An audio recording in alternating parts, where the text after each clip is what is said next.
नमस्कार दोस्तों, वैदिक मंथन चैनल में आपका स्वागत।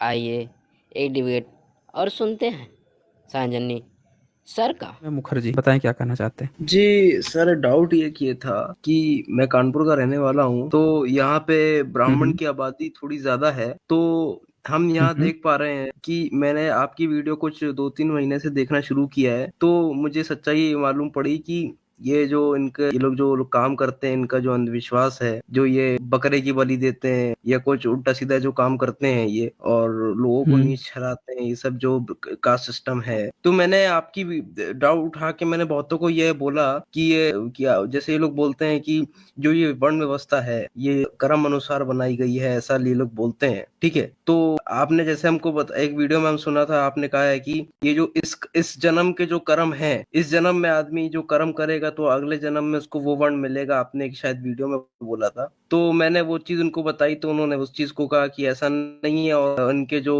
गॉड हैं राम, इन्होंने नॉनवेज नहीं खाया, ये वो हिरण का वध नहीं किया, वो सब के बारे में डाउट था हमको थोड़ा, तो आप क्लियर कर दीजिए। किसने कहा कि हिरण का वध नहीं किया, क्या नहीं किया भाई? हिरण का वध नहीं किया तो ये पीढ़ी दर पीढ़ी किस चीज को ढो के ला रहे थे? ये जो वही तो है मैं वही पीढ़ी दर उसको मैं पीढ़ी डिटेल में जा क्यों रहा ढो के ला गए? मतलब आप खुद ये बताइए कि किसी भी गैर ब्राह्मण ने तो दावा नहीं किया कि हम पीढ़ी दर पीढ़ी ये किताबें लेके आए हैं। तो हूँ। जब जब ये खुद लिख के आए हैं तो ये बता दें कि इन्होंने, अब मैं वही किताब ही निकाल देता हूँ ना, हिरण वध वाला जो कहानी गढ़ रहे थे, किताब ही खोल वही देता ले हूँ, आइए। सबसे बढ़िया रहेगा। अपनी आंखों से सब लोग देख लीजिए कि भैया ये क्या क्या लिख के बैठे हैं, नहीं तो कंफ्यूजन रहेगा सब लोग को। ये वाल्मीकि रामायण है और हम्म, गीता प्रेस गोरखपुर से, और इसमें हम आ जाते हैं, ये त्रिचत्वारिश यानी 43 चैप्टर है, सर्ग है। इसमें कहते हैं, कपट हम्म, मृग को देखकर लक्ष्मण का संदेश, सीता को उस मृग को जीवित या मृत अवस्था में भी ले आने के लिए श्री राम को प्रेरित करना। अब हम्म। देखिए, सीता जो है कह रही है मृग को चाहे जीवित लेके आओ चाहे मृत लेके आओ, तो मृत लेके आने का मतलब क्या होता है? मतलब उसको आपने शिकार कर दिया आपने उसका। स्वीकार कर दिया। अब उससे भी बड़ी बात ये देखिए, 19 नंबर में, 19 नंबर पढ़ सकते हैं। पुरुष सिंह यदि कदचित या श्रेष्ठ मर्ग मार जीते जी पकड़ा ना जा सके तो इसका चमड़ा ही बहुत सुंदर होगा। बाप रे। तो आप ये देखिए ना, पुरुष सिंह यदि कदाचित यह श्रेष्ठ मृग जीते जी पकड़ा न जा सके तो उसका चमड़ा ही बहुत कह रही है, सीता बता रही है, उसका चमड़ा बता रही है हिरण का। अब देखिए 20 नंबर पढ़िए, 20 नंबर। 20 नंबर, घास फूस की बनी हुई चटाई पर इस में मरे हुए मृग का मृग का सुवर्णमय सुवर्णमय चमड़ा चमड़ा बिछाकर मैं बिछाकर इस मैं इस पर पर आपके साथ आपके। बैठना चाहती हूँ। हम्म, अब खुद देखिए आप मतलब। कि घास फूस की बनी हुई चटाई पर इस मरे हम्म, हुए मृग का, जो आप हम्म, मार के लाओगे, उसका सुवर्णमय हम्म, जो सोने वाला जो चमड़ा है उसको बिछाऊंगी, अब उस पर हम्म, आपके साथ बैठूंगी। और राम जी हम्म। मरने भी चले जाते हैं, उनको ये सारी चीजें तो पसंद है कि हाँ चलो हम और सीता बैठेंगे उस पे। तो ये क्या बातें चल रही हैं, मतलब आप ही बताइए। तो इसका मतलब ये है कि वो उसका शिकार करके उसकी चमड़ी का इस्तेमाल कर रहे हैं, तो उसका जो गोश्त होगा उसका उसका क्या करेंगे? अब ये तो एक अंडरस्टूड है ना, कोई हिरन को उसको मार ही ला रहा है, हम्म। चमड़ा छील रहा है। चमड़ा छीलने का काम तो कहते हैं कि चर्मकार का है, हाँ, ये लोग चमड़ा कहते हैं छीलने ये। का काम। और जो चमड़ा छीलता है वो तो वो बन गया, उसको तो ये नीची जात बना हम्म। देते हैं। हाँ, तो यहाँ पे राम जी मार के लाएंगे तो वहां पे क्या चर्मकार को बुलाएंगे क्या कि आओ तुम छील दो, ऐसा तो बताइए? नहीं लग या रहा। खुद से छीलेंगे? ऐसा तो नहीं लग हम्म, रहा, ये तो बात ही नहीं कर रही हैं। वो तो कह रही हैं कि भाई उसका चमड़ा तो बड़ा अच्छा सा है, उसको बिछाएंगे, हम्म, जब बिछा के करेंगे तो इसका मतलब सारा काम, चमड़ा बड़ा ही सुंदर होगा। तो भैया चटाई बना के उसको हम्म। बिछाएगा लो, यानी ये सारा काम खुद करेगा। जंगल में करेंगे क्या? और कौन सा काम है? ऑफिस ऑफिस थोड़े जाना है, बैठे हैं दिन में, और टाइम तो क्या। काटना है, 12-14 साल टाइम काटना है, तो टाइम काटना है तो भैया लाओ एक, हम्म। मारेंगे छीलेंगे आराम से, एक दिन का टाइम कट जाएगा। नहीं नहीं, और दूसरे डाउट ये था कि ये लोग जो बोलते हैं ये वर्ण व्यवस्था के बारे में, तो उसमें एक डाउट था। हाँ वो भी बोल लीजिए। तो कि ये लोग जो कहते हैं कि जो ये हमारे यहाँ जाति प्रथा नहीं थी, जो वर्ण व्यवस्था थी वो कर्म पे थी, तो वो जरा उसके बारे में डाउट जरा क्लियर कर दीजिए। तो एक बात बताइए, अगर जाति व्यवस्था नहीं थी तो सिर्फ हम्म। इतना बता दें कि भारत की वो कौन कौन सी जातियां हैं जो वेद पीढ़ी दर पीढ़ी ढो के लेके आई है। अगर वो तो जाति सिर्फ ये व्यवस्था नहीं थी, अगर जाति ये। व्यवस्था नहीं थी तो वेद पर तो सबका अधिकार होगा ना। अगर वेद इनका रहा होगा, ब्रह्मा अगर वेद दे गए होंगे तो सबको दे हम्म। के गए होंगे, जाति जी जी व्यवस्था जी। होगी नहीं। तो एक ही जाति ब्राह्मण जो है वही पीढ़ी दर पीढ़ी क्यों ढो के लेके आई है, और सारे जितने किताब लिखे हैं छाप के बेचने का, अनुवाद करने का, ये ब्राह्मण ने ही क्यों किए हैं? संस्कृत सिर्फ ब्राह्मणों को ही क्यों आती थी? ये जातिवाद कहाँ से आ गया? अगर इनके किताब में वो नहीं था तो, जातिवाद नहीं था तो। जी जी, नहीं, और ये भी है। और देखिए कि एक इनका कौन, इनके जो भगवान है राम, इन्होंने तो एक शायद शूद्र का वध भी किया था सिर्फ वेद सुनने की वजह से। हाँ, वो तो सम्मुखवत दिखाया ना मैंने अभी, वो तो मैंने दिखाया कि त्रेता युग में हक नहीं है ना, ब्राह्मणों ने बता दिया कि भाई अगर शूद्र तपस्या करेगा तो ब्राह्मणों की जीविका मर जाएगी। देखो ब्राह्मण का बच्चा मर गया, इसकी जीविका तो शूद्र खा गया, तो वो जाके हत्या कर देते हैं कि शूद्र को हक नहीं है, भाई हमारे राम राज में तो हक ही नहीं है। तो आप खुद ये सोचिए ना। देखें, इसके बहुत सारी बातों पे चर्चा हो सकती है, इन्होंने कहाँ पे क्या लिखा है, लेकिन हम तो एकदम प्रैक्टिकल ग्राउंड की बात कर रहे हैं कि असली जातिवाद तो यहीं से समझ में आ जाता है कि इनकी अगर जाति व्यवस्था नहीं थी तो बता दे ब्राह्मण की अपनी बेटी की शादी कौन कौन सी जाति में करते थे, अभी पता चल जाएगा ना जाति व्यवस्था थी कि नहीं थी। बिल्कुल। और इसमें देखिए, और इनकी तो मनुस्मृति में ये लिखा हुआ है कि जो आज शूद्र जो वेद सुन ले तो उसके कान में शीशा डाल दो पिघला हुआ। ये सब जगह लिख के बैठे है ना, एक जगह थोड़े है, हर जगह लिख के बैठे हुए हैं। मनुस्मृति से लेके और ब्रह्म भाष्य ब्रह्म सूत्र में लिख के बैठे हैं, गौतम धर्म सूत्र में लिख के बैठे हैं, यही चीज है। ठीक है फिर, हाँ जी हंस बताएं क्या कहना चाहते हैं। मेरे को कुछ डाउट है, प्लीज क्लियर कर दीजिए सर। अच्छा जी बताइए। ये जो 5वीं शताब्दी का सर, ये महादेव वर्मन का जो वो इंस्क्रिप्शन है उसमें सनातन शब्द है। अच्छा जी दिखाइए। सर मतलब मैं ईमेल कर दूं सर आपको? मैं नहीं, ईमेल उमेल मत कीजिए, यहाँ शेयर कीजिए, शेयर करके दिखाइए। उसके सर, आगे क्या फोन लिखा से है? दिखाइए। सनातन के आगे क्या लिखा है? इंस्टा पे भेज दूं सर? नहीं, इंस्टा नहीं चेक करता हूँ मैं, आप सीधे सीधे यहीं पे शेयर करके दिखाइए। सर फोन से। सनातन के आगे क्या लिखा है वो पढ़िए ना जरा। सर स्क्रिप्ट बम्बी ही है, उसमें सनातन शब्द नीचे है। तो सनातन के 5वीं आगे क्या लिखा है वो पढ़िए ना, सनातन के आगे। वो उतना हाईलाइटेड है सर सनातन से। अरे तो हाईलाइटेड है तो उसके आगे नहीं बताइएगा आगे क्या लिखा है? सनातन धर्म। धर्म लिखा है कि आधा म लिखा है? आधा हिंदी? माँ और माँ के ऊपर वो जो मात्रा लगती है सर। हाँ तो बताइए, आप वहां पे आधा म के ऊपर आधा र लगा हुआ है। अब ये बताइए कि धर्म होता तो आधा म क्यों लगाने की जरूरत पड़ती? ये जो धर्म है सनातन, आधा म ऊपर धर्म, ये लिखने की क्यों जरूरत पड़ रही है सनातन के आगे? सीधे धर्म लिखता ना, सनातन धर्म। सर वो हिंदू लोग स्ट्रीम चला के दिखा रहे हैं कि देखो 5वीं शताब्दी में सनातन वर्ड मिल गया, ये हमारे राजा का तो वो है लेकिन पांचवी सदी में हिंदुओं का सनातन तो नहीं। मिल गया, लेकिन उसके आगे धर्म काहे लिखा हुआ है? हम ही पूछ रहे हैं ना, यही तो हम पूछ धर्म। रहे हैं। हाँ, आगे उसको तो सीधे सीधे आधा म क्यों लिखा है? उसमें धर्म लिखना चाहिए था ना, उसको शायद सनातन उसे धर्म लिखना चाहिए था ना। निगंध पूत किसको बोलते हैं सर? ये ऐसे कुछ अब बता दीजिए किसको बोलते हैं? निगंधनाथ निगंठनाथ निगंधनाथ पूत। ऐसे। हाँ हाँ जी। निगंठनाथ पूत किसको बोलते हैं? जैन का है कि सर ये बुद्ध को बोलता है? अब ये आया है त्रिपिटक में कि निगंठनाथ एक पूत थे जिनके बहुत सारे लोग शिष्य रहते थे, तो उन लोगों को बड़ा शायद कष्ट होता था। इंस्क्रिप्शन में वो वर्ड है शायद। इससे ये हो सकता है कि बुद्धिस्ट राजा का ही इंस्क्रिप्शन हो जो ये प्रचार कर रहे हैं, अरे हिंदू राजा का। एक बात बताइए कि अगर उसमें सनातन धर्म होता तो आधा म क्यों लिखा होता? अगर किसी ब्राह्मणिज्म का होता तो सबसे पहले तो धम्म लिपि में नहीं लिखा होता, या जो भी इनकी देवनागरी है उसमें लिखा होता। दूसरी बात कि वो सीधे फिर धर्म लिखता ना, तो आधा म क्यों लिख रहा है वो? भाई धर्म में अधर्म में क्या अंतर होता है, आप ही बता दीजिए मुझे। धर्म जो होता है वो सर ब्राह्मणिकल सिस्टम वाले यूज करते हैं, धम्म तो बुद्धिस्ट लोग यूज करते हैं। द रूल एक ऑफ और नेचर मतलब मुझे होता लगता है। है। हाँ, तो एक और इसका मतलब है, पहले सीधे सीधे धम्म लिखा जाता था, उसके बाद से आधा म ऊपर आधा आया, धम्म आया,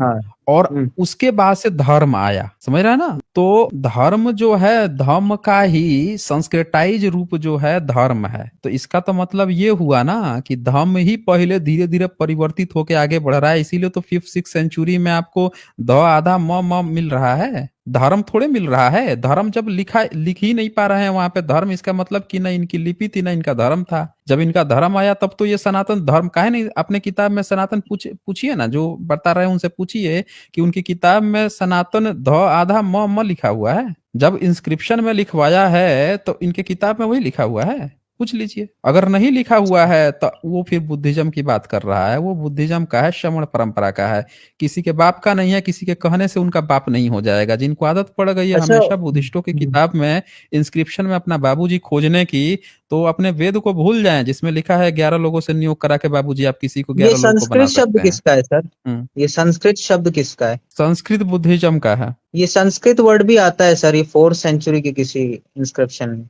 हाँ, बुद्धिस्ट बुद्धिस्ट का है ये, बुद्धिस्ट का है ये। ये भी दिखा के प्रचार करते हैं, देखो हमारी भाषा का उस टाइम पे भी वर्चस्व था। हाँ तो बता देना इनका वर्चस्व था तो फाहियान और जो ह्वेन सॉन्ग और इत्सिंग आए थे वो काहे संस्कृत पढ़ रहे थे नालंदा विश्वविद्यालय में, बता देंगे फिर। और सर संस्कृत ये जो शब्द है, संस्कृत जो शब्द है, दरअसल संस्कृत कहा जाता था पाली प्राकृत हाइब्रिड को, पाली प्राकृत हाइब्रिड को कहा जाता था संस्कृत। और आज का जो संस्कृत है इसको कहा जाता है क्लासिकल संस्कृत। ब्लेज प्लेज जी आप सुन पा रहे हैं? मुझे सर हाँ जी। अजय सर मुझे 2 डाउट और भी है सर। हंस हंस हंस एक मिनट, ब्लेज प्लेज जी से जानिए। ब्लेज प्लेज जी एक बात बताइए, ये जो संस्कृत और क्लासिकल संस्कृत में क्या अंतर होता है? क्लासिकल संस्कृत जो है वो अभी अभी आई है। इसमें लिपि हम लोग जो बोलते हैं 12 खड़ी और ये सब बातें जो होती है वो क्लासिकल मतलब जिसमें ब्राह्मणिकल, जिसमें आजकल के ब्राह्मणिकल स्क्रिप्चर लिखे गए हैं वही ना?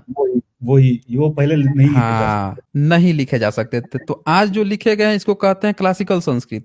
और संस्कृत किसको कहते हैं? संस्कृत ये पहले का ट्रांजिशन पीरियड था उसको कहते थे, जो सभी लोग संस्कृत संस्कृत कहना चाहते, लेकिन वो मिश्रित है, वो हाँ, जो डेवलप हो रही थी वो उसको संस्कृत बोलते हैं, संस्कारित हो रही उसमें थी। विसर्ग आ गया था ना सर, विसर्ग आ गया था उसमें अरे तो आफ्टर बिफोर क्राइस्ट के बाद। अच्छा, अरे विसर्ग विसर्ग तो उर्दू में भी है, फारसी में भी है। नहीं, विसर्ग बिफोर तो क्राइस्ट वाली पाली में नहीं मिलता ना सर विसर्ग। अब क्ष अरे तो मिश्रित किसको कहते हैं? हंस मिश्रित किसको कहते हैं? जिसमें थोड़ा ऐड ऑन चीजें हुई हो। हाँ तो बस वही तो है जिसको आप संस्कृत समझ रहे हैं। तो एक बात बताइए आप कि पाणिनि जो है 7th सेंचुरी तक 1000 उसके सूत्र थे, 4000 सूत्र नहीं हुए थे। और संस्कृत कैसे डेवलप हो गई थी? पाणिनि का 7th सेंचुरी तक वैन सॉन्ग से लेकर और वो इत्सिंग दोनों बता रहे हैं कि 1000 सूत्र है। इसको कोई कैसे काटेगा? आज की डेट में 4000 सूत्र हो गए हैं इनके। कैसे हुए हैं, कब हुए हैं? 7th सेंचुरी के बाद ही तो हुए हैं। तो संस्कृत कैसे अवेलेबल थी जब उसकी पाणिनि के व्याकरण ही कंप्लीट नहीं था 7th सेंचुरी तक? तो नहीं, वो वर्ड संस्कृत पे ही कॉपीराइट मार दिया है ना उन्होंने कि ब्राह्मणों की ही है वर्ड अरे ये संस्कृत। तो ब्राह्मण का है तो ये बता दीजिए कि पाणिनि का जो किताब था उसकी व्याख्या कौन किसने किया था? पाणिनि का आज ये अष्टाध्यायी बोलते हैं। 11th सेंचुरी में अलबरूनी लिख के गया कि उसका नाम पाणिनि ही था, अष्टाध्यायी नहीं था 11th सेंचुरी तक। तो ये बता दीजिए कि पाणिनि जो व्याकरण लिखा वो किसका व्याकरण लिखा था? 4000 सूत्र आज ये दिखा रहे हैं पाणिनि का संस्कृत का, तो हम पूछ रहे हैं कि जो 1000 सूत्र लिखा था वो किसका था? पाली पाकित का था? पूछिए ना। अगर संस्कृत था तो पाली पाकित का वो 1000 सूत्र लिख के गया था। अगर 1000 जब सूत्र वो लिख के गया तो इसका मतलब कि मिश्रित चीजों का व्याकरण, मिश्रित चीजें उपलब्ध थी, इसीलिए 1000 में काम चल जा गया था। आज जब क्लासिकल संस्कृत आई है तब इनको 4000 वो बढ़ा किया गया है, तब जाके क्लासिकल संस्कृत बनी है। ये तो प्रमाण है ना नोट्स के, एक थोड़े नोट्स के प्रमाण है, 2-3 स्क्रिप्चर के प्रमाण है ये। और ये स्क्रिप्चर भी नहीं है नॉर्मल ब्राह्मणिकल जो बाद में लिखे गए हैं, ये बाकायदे विदेश के जगहों पे इकट्ठे रहे हैं, वहां से ये चीजें कंपाइल हुई हैं। तो जब इनका कोई इनका क्लासिकल संस्कृत ही नहीं था तो इनके बाबूजी थे उस समय। पूछ लीजिए ना कि जब इनके बाबूजी संस्कृत उस समय लिखते थे तो काहे नहीं इनके सबूत मिल रहे हैं? फिर इनके किसी भी मूर्ति पर इनके लिखे हुए काहे नहीं सबूत मिल रहे हैं कि इनके देवी देवता हैं, इनके ये हैं काहे नहीं मिल रहे हैं? इनके स्क्रिप्चर क्यों नहीं मिल रहे हैं? इनको पता क्यों नहीं था? उस लिपि के बारे में क्यों नहीं पता था जब ये संस्कृत लिखते थे? तो सबसे बड़ा ये सवाल है कि उस लिपि का नामकरण जो है बुद्धिस्ट टेक्स्ट के नाम पे हुआ है। इनके एक भी किताब में उस लिपि का नाम क्यों नहीं है? पूछ लीजिए अगर ये संस्कृत लिखते थे तो। प्रॉब्लम ये है ना सर कि वो जो वर्ड सनातन वाला वो दिखाते हैं इंस्क्रिप्शन पे, महादेव वर्मन वाला, उस राजा को ही वो हिंदू बताते हैं ना, तो हिंदू हो गया फिर सनातन भी हो गया, तो फिर वो कॉपीराइट कैसे मार हो दिया गया? गया। नहीं कैसे हो गया? हिंदू कैसे हो गया? लिखा है क्या वो हिंदू है? और नहीं, इंस्क्रिप्शन हिंदू वर्ड नहीं लिखा है, लेकिन सर उसको अच्छा एक हिंदू बात बताइए, विकिपीडिया अच्छा वगैरह एक हाँ। बात ये हूँ, यहाँ ब्लेज प्लेज ने बड़ा एक अच्छा सवाल खड़ा किया है, उस इंस्क्रिप्शन को पढ़ा किसने था? अगर हिंदू था तो बताइए, पढ़ा किसने उस इंस्क्रिप्शन को? ये साई का है शायद सर, पता नहीं, देखना पड़ेगा। नहीं, एएसआई का है, पढ़ा कौन था पहली बार? उस लिपि को कौन पहली बार पढ़ा? अगर धम्मा लिपि है सर, तो फिर मुझे नहीं लगता कि ब्राह्मण लोग पढ़े होंगे। तो जब ब्राह्मण पढ़ ही नहीं पाया वो लिपि, तो उसके बाप थे वो, अपने बाबूजी की लिपि नहीं पढ़ पा रहा था? हो सकता हो सर, ब्रिटिश ने पढ़ा हो सकता हो।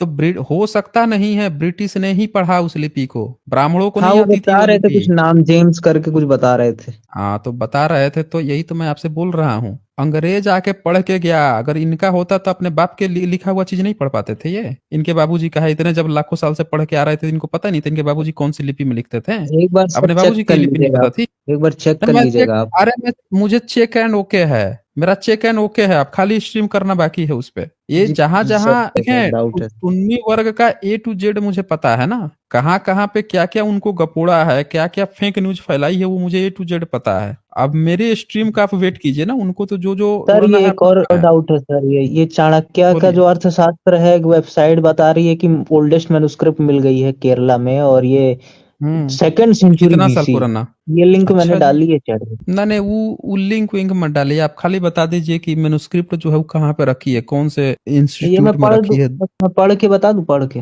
नहीं नहीं, वो तो आप पढ़ने तो स्टेटमेंट पढ़ेंगे ना, वो ये बता दीजिए कि कौन से मैसूर इंस्टीट्यूट में सर, रखी मैसूर है। में, सॉरी केरला नहीं सर, मैसूर में मिली है। ये दूसरी रखा सदी गया में, दूसरी सदी में कौटिल्य अर्थशास्त्र इंस्टीट्यूट। कौन सी लिपि में लिखा हुआ है? ये लिपि तो इसमें तो देवनागरी ही है, लेकिन ये लोग ऐसा क्यों क्लेम कर रहे हैं बता कि ये लीजिए, सेकंड सेंचुरी की है? बताइए। देवनागरी लिपि में दूसरी सदी में, प्लीज प्लीज जी, सुन रहे हो आप?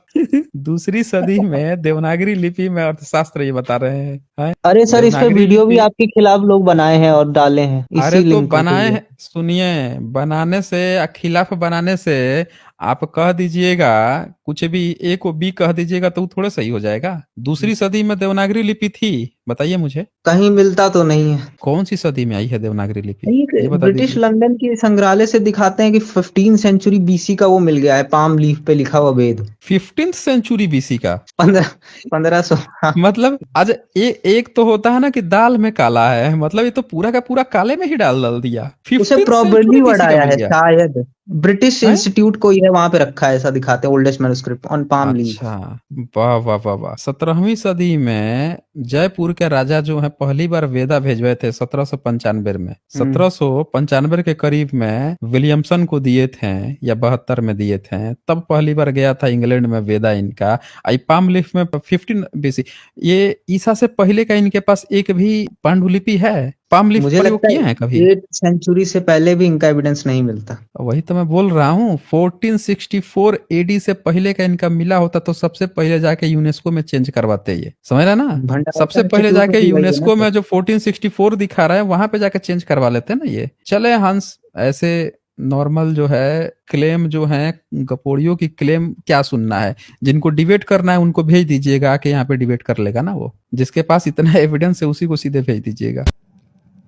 आज बस इतना ही, फिर मिलेंगे हम अगली वीडियो में अगले जानकारी के साथ। तब तक के लिए नमस्कार।